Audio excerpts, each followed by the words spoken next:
Hello, welcome back.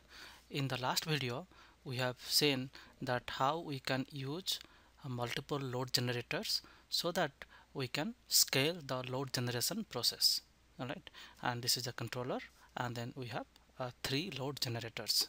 So there are two options that you can have. The first option is that you can buy hardware, and then you can set everything up in your own lab.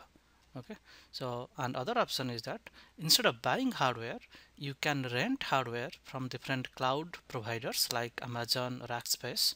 All right, and then you can rent for the time that you are using this, and after that you can return the machine back. Okay, so first one is that you can own the machine, or the second option is to rent.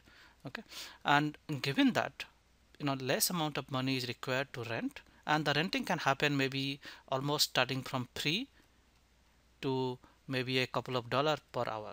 Okay, so that is the kind of budget that you are looking. All right, so that is why this renting model becoming more and more popular, and that is what we are going to do here in this video.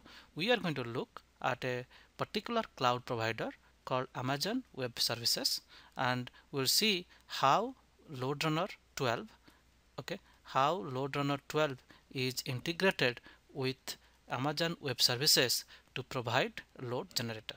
Notice that this is a brand new feature in LoadRunner 12, and in the previous LoadRunner you do not have this kind of options. Okay, so that is the goal. So that is the goal of next couple of videos. We will provision a load generator from Amazon Web Services. So before going that, let's try to understand what is Amazon Web Services.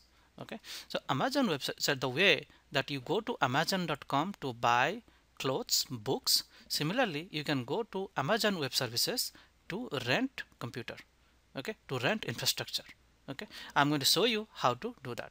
So first of all, what you need to do, you need to go to aws.amazon.com and then you sign up for an account.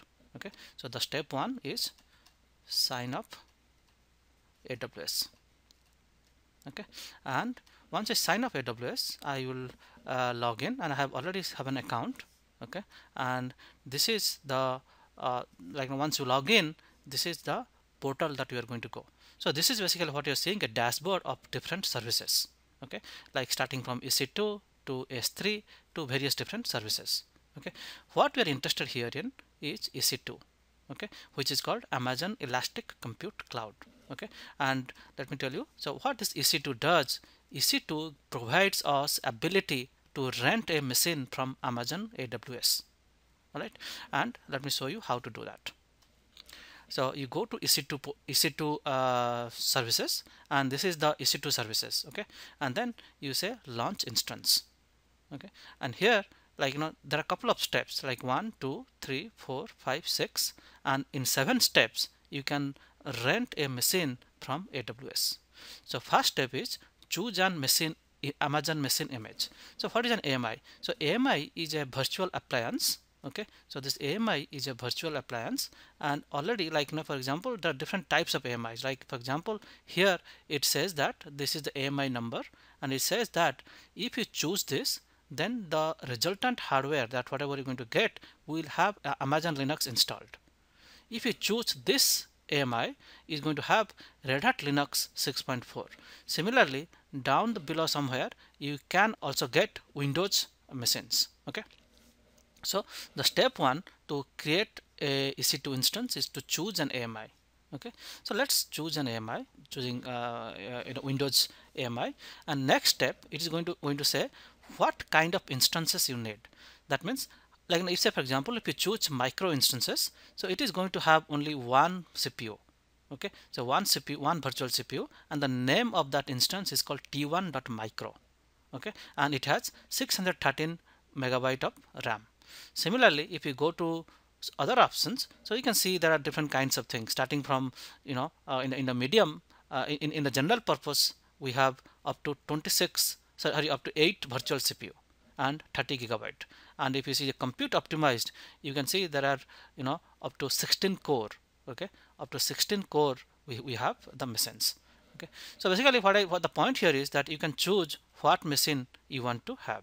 So in the previous step you choose the operating system, and in this step you have chosen what is the capacity.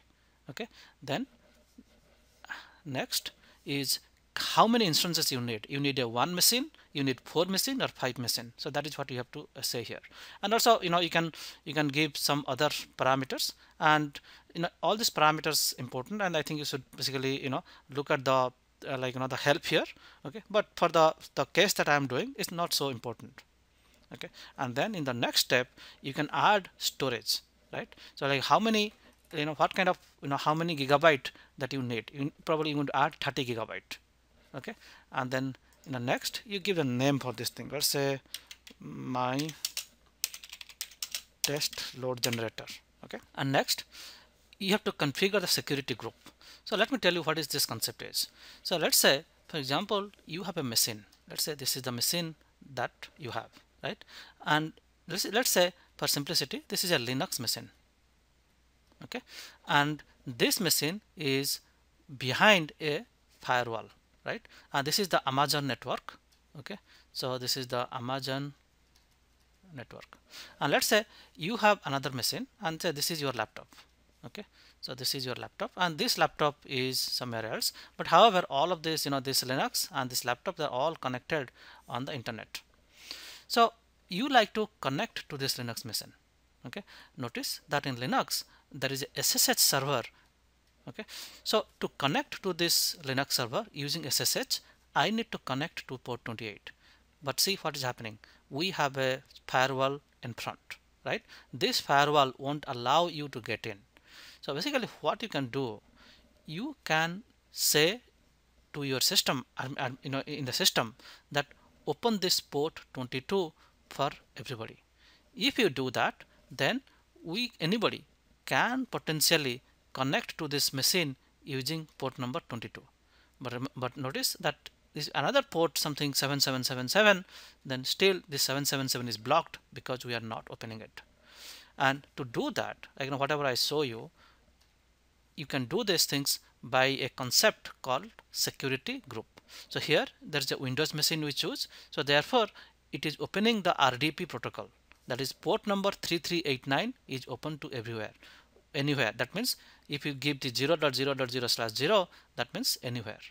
Okay, so you can choose this thing, you choose effectively what you want, and then you go to review and launch, and then now the machine is ready. If I make it launch, then it will launch a Windows machine for me, and this is how you rent. And then for every hour you pay Amazon a price for the resources that you are using. All right, so this is what is AWS in a brief. So let's say using this AWS we got this machine. Okay, so we got this machine, and let's say this is a t1.micro instance. Then what we can do, we can install load runner software on it. Okay, we can install load runner software on it, and once you install load runner software, there will be a process called load runner agent, and this load runner agent is going to listen on a port called 54345. Okay, and then somewhere here is our controller. Okay, this is this is in my in laptop we have the controller. Okay, and then what we can say to controller, look, and then we know the IP address of this machine. Let's say this IP address is 11.121 plus 22 plus 75.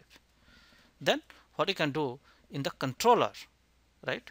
In the controller we can whenever you're going to load generator, right? So this is a load generator, right? You can add a load, and you can give the IP address of this thing, and platform is Windows XP. And if you do that and you say connect, then what is going to happen is that this controller is going to connect to this load runner agent at port 54345. Notice that you should have opened this port 54345 so that controller can connect to this thing.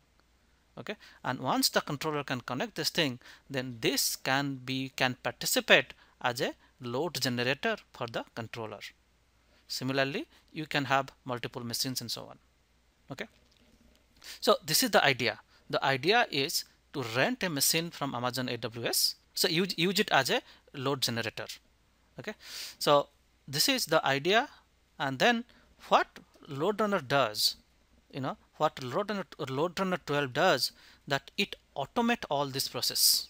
Okay, that means you do not have to go to this UI in just one click in the controller, which I'm going to show you in a couple of videos later. You can spawn this instance, and then this thing can be ready for the controller.